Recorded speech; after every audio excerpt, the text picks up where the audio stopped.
o imperador governando, é como se eles estavam na sua terra, mas é como se estivessem em uma terra estranha. Louvado seja o nome do Senhor. E agora, amados e queridos irmãos, quando Jesus nasce, quando Jesus aparece naquele cenário de muita angústia, de muita luta, o que acontece? Louvado seja Deus, os discípulos e a multidão que o seguia a Cristo, porque via em Cristo um libertador para a escravidão social a qual eles estavam passando. Aquele povo via em Cristo a esperança de um dia ser governado não pelo imperador romano, um homem que não conhecia Deus, mas aquele povo via em Cristo a possibilidade de ter um rei segundo o coração de Deus, um rei que tivesse o Espírito Santo na sua vida, um rei como Davi, o qual compôs o Salmo 23, dizendo que o Senhor era o seu pastor e nada ia lhe faltar. Louvado seja o nome do Senhor. E agora, o que encontramos agora no túmulo de Jesus? Encontramos Maria chorando e dizendo: oh, levaram o corpo do meu Senhor, onde o puseram? A prova do que eu estou falando é que Maria estava chorando como alguém que dissera: eu esperava nele a libertação, eu esperava nele a felicidade, eu esperava nesse homem, aleluia, o domínio sobre nossas vidas, na parte espiritual, na parte social. Agora ele está morto, as nossas esperanças foram todas embora.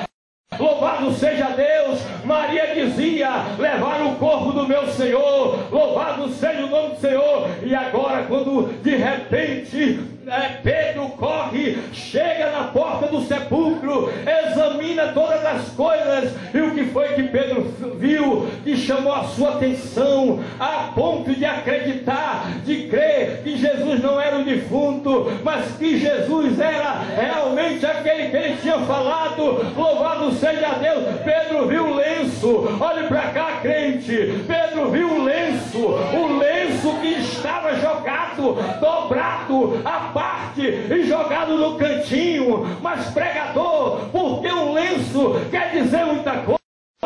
Quer dizer sim, porque na cultura dos judeus, louvado seja Deus, quando um jovem partia para se noivar, para pedir ao pai daquela jovem para se casar, louvado seja Deus, na cultura judaica não era igual à cultura de hoje. Geralmente aqui em nossos dias, quando as mães ficam sabendo que as filhas já tem alguém, já tem um namorado, muitas delas, aleluia, depois de 9 meses, aonde ela diz: mamãe, eu estou com dor, aleluia, de ter filhos. Mas na cultura dos judeus era diferente. Louvado seja Deus, aleluia. A cultura era a seguinte: o noivo partia para a casa do pai da noiva, e a noiva não podia estar presente, a mãe da noiva não podia estar presente naquela conversa, era apenas o jovem e o pai da moça. E quando o pai da moça dava a palavra de sim, que ele aceitava aquele namoro, aceitava aquele noivado e aquele casamento, o que acontecia, irmão? O noivo saía daquela casa,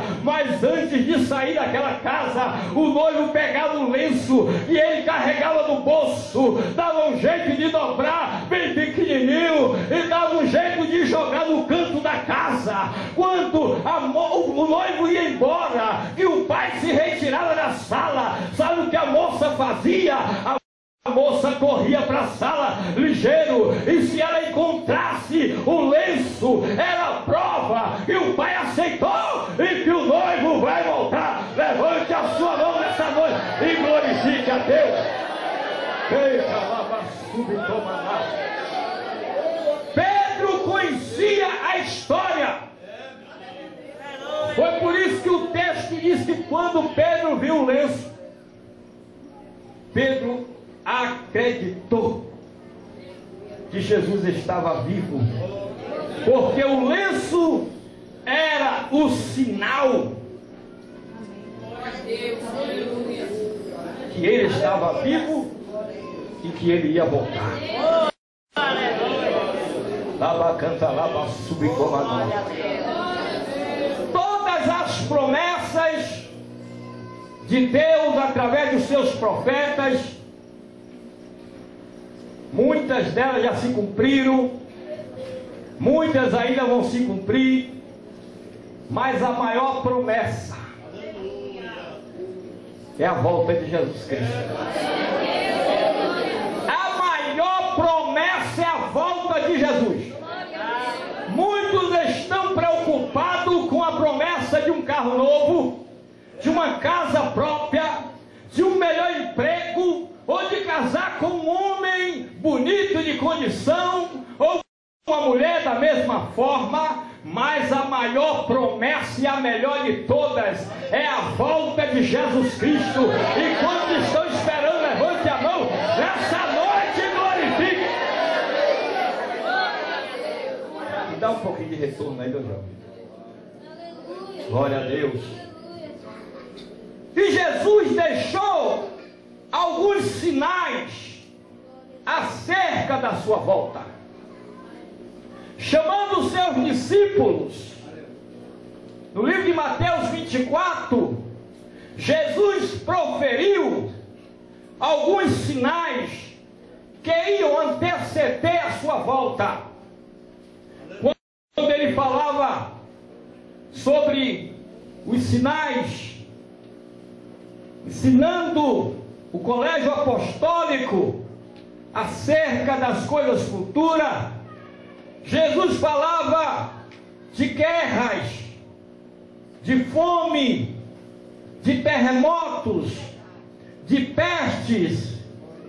Jesus falava que o amor ia se esfriar por conta da iniquidade que ia aumentar. E os seus discípulos, atento à voz do Mestre, ouvia os seus ensinamentos. E Jesus dizia: olha, haverá guerras em todos os lugares, nação contra nação, reino contra reino. E eu costumo dizer que a primeira guerra que foi travada foi contra a vida de Abel. Quando o diabo, entrando em Caim, ceifou a vida do seu irmão Abel. De lá para cá, o primeiro sangue derramado, milhões, bilhões de pessoas já desceram a tumba fria por conta das guerras. No mundo antigo, muitas guerras aconteceram quando as nações invadiram outras nações. No mundo bíblico, muito sangue foi derramado. E o Brasil também passou pela Segunda Guerra Mundial. E hoje, no século XXI, estamos num cenário, no nosso país, um cenário de guerra.